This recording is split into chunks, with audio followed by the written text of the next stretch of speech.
কোরআন শিক্ষা দিয়ে টাকা খাওয়া জায়েজ আছে কিনা? একটু সুন্দর করে প্রশ্নটা করতেন ভাই, এভাবে কইলেন ডাইরেক্ট, টাকা খাওয়ান জায়েজ আছে কিনা?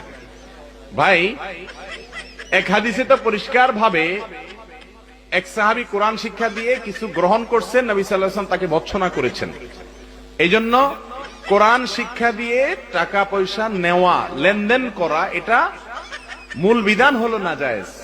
কিন্তু সারা পৃথিবীর ওলামায়ে মুতাআখিরিন সবাই একমত হয়েছেন যে দ্বীন শিক্ষা দেওয়ার জন্য যারা নিজেদের সময় ব্যয় করবে, তাদের জন্য যদি পারিশ্রমিক নির্ধারণ করা না হয়, তাহলে দ্বীন শিক্ষা দেওয়ার কোনো মানুষ পাওয়া যাবে না। আর তারাই বা কিভাবে চলবে? এই জন্য তাদের প্রয়োজন অনুযায়ী তারা চাইলে পারিশ্রমিক নিতে পারবে। এই ব্যাপারে কোনো আলেমের, পৃথিবীতে কোনো আলেমের কোনো দ্বিমত নাই।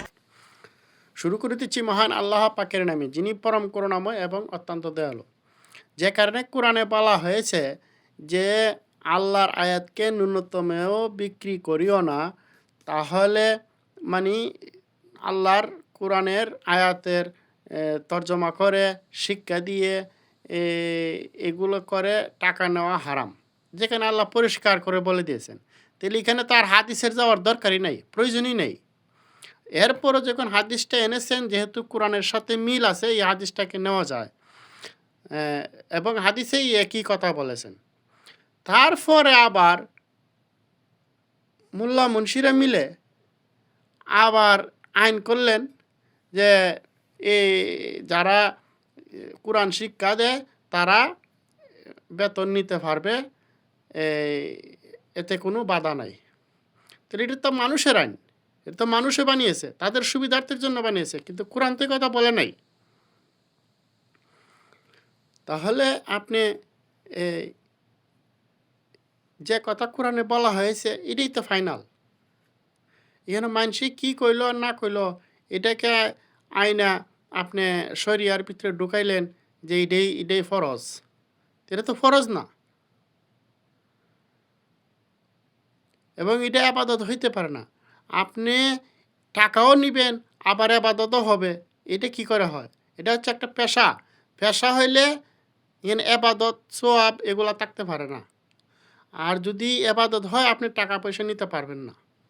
দেখেন পৃথিবীতে যত বড় বড় ওলিয়া উলিয়া গাউস কুতুব এসেছেন, বিশ্বের বিভিন্ন দেশে বাদ দেন, আমাদের দেশে হযরত শাহজালাল, উনি যে শিক্ষা দিয়েছেন মানুষকে, মুসলমান বানিয়েছেন, তিনি কি টাকা পয়সা নিছেন? নিয়ে ব্যাংক ব্যালেন্স বানাইছে, বাড়িঘর করেছে, সংসার চালাইছে? এরকম না। তাহলে যে একথা হলো মিথ্যা, একথা হলো ভুল, যে যারা কোরআন শিক্ষা দেয় তারা টাকা পয়সা না নিলে তাদের সংসার কি করে চলবে? ওই তাদের দিকে তাকান, তাহলে বুঝতে পারবেন তাদের সংসার কিভাবে চলছে। এটা হলো একটা বাহানা, যেখানে কোরআনে বলে দিয়েছে টাকা নেওয়া হারাম, এটা হারাম, এর বাহিরে আর কোনো সুযোগ নাই। এখন হাদিসে বুখারী বলুক আর হাম্বলি বলুক আর শাফি বলুক আর যেই বলুক, হারাম, কোরআনে হারাম।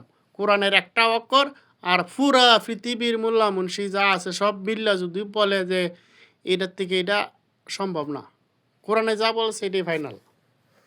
যদি আপনি মুসলমান হন, মুসলমান মানেন,